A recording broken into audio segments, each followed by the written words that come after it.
And for them it was a blessing, because for them there was no pain. For those of us that had gotten by, we started to play the conjecture game. We saw that plane in the other building. We thought, okay, a fuel cell exploded. That's why the building shook so violently. That's why we smelt that jet fuel, felt that heat ball. And it's at moments like that when you see human nature at its finest. People that don't know what's going on have to react, and you see people helping people. Humans are good.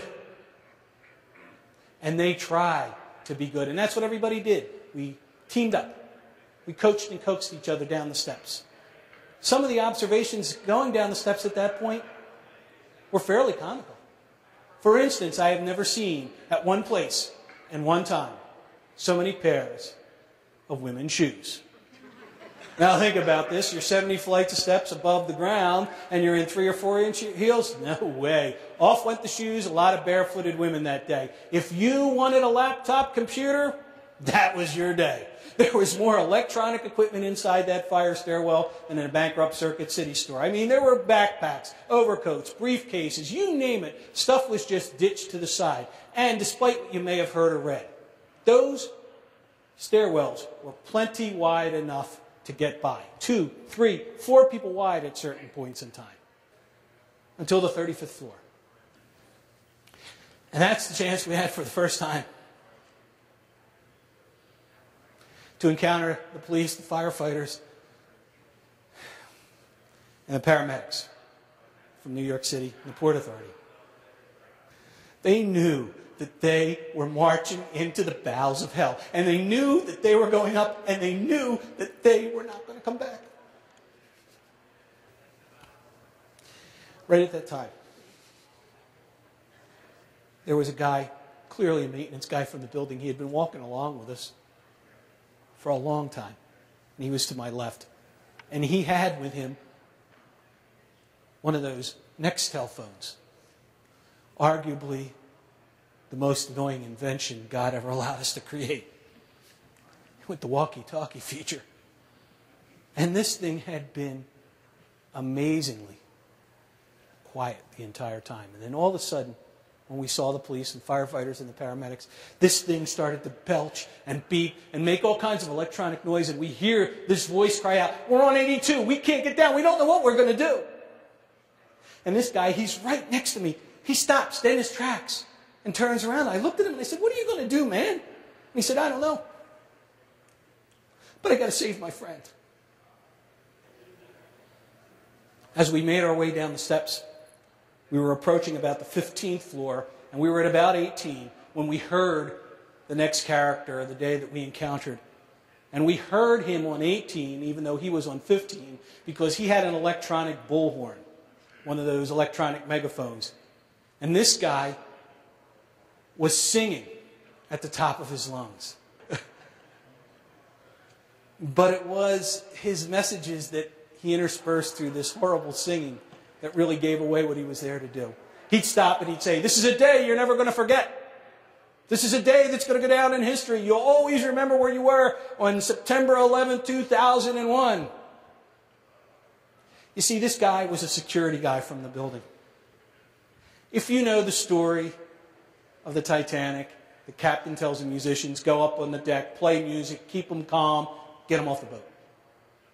That's exactly what this guy was sent to do. His boss said to him at some point in time, go up to 15, make them laugh, keep them relaxed, get them out of the building.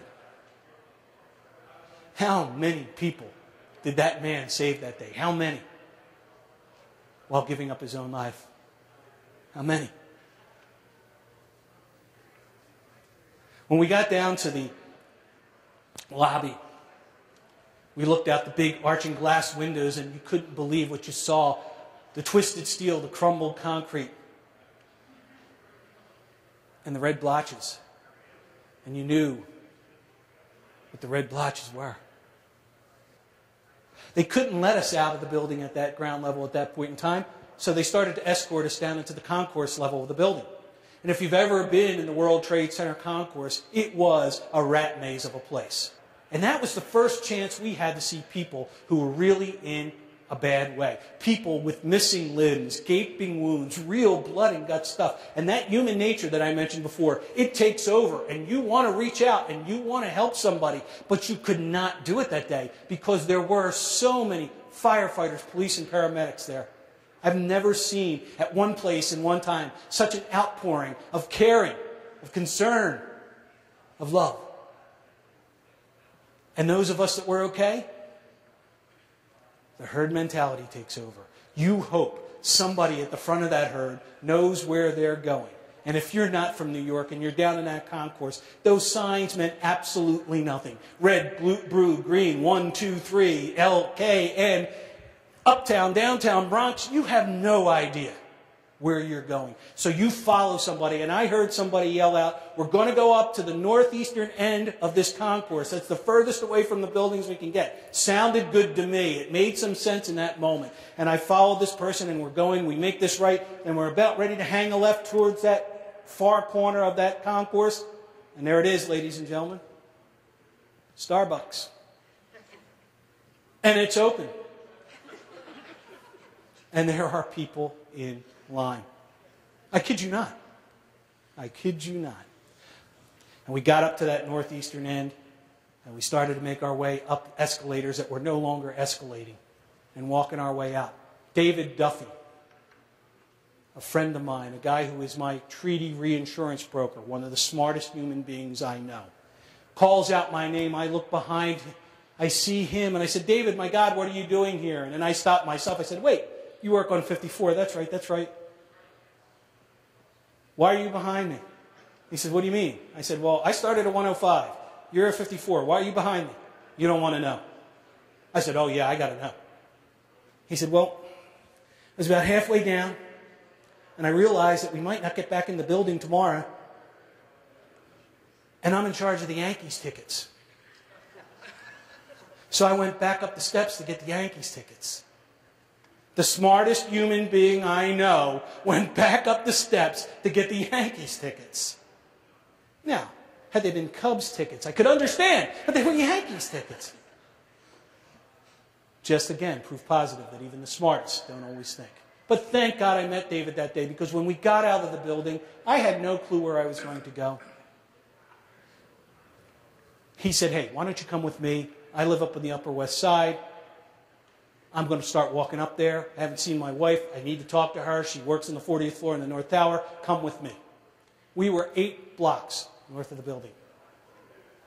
8 minutes. Short blocks, south, north, north, south in that area. 8 blocks north of the building. Commercial laundry. Doors flown wide open. WINS, the all-news radio station, blaring that this was an on-purpose terrorist attack. And our jaws just dropped to the ground. We could not believe this. Not here. This can't happen. But it was the next couple of sounds that we heard that haunt every day of my life and those of us that survived. First, the unmistakable sound of the twisting steel and crumbling concrete of what was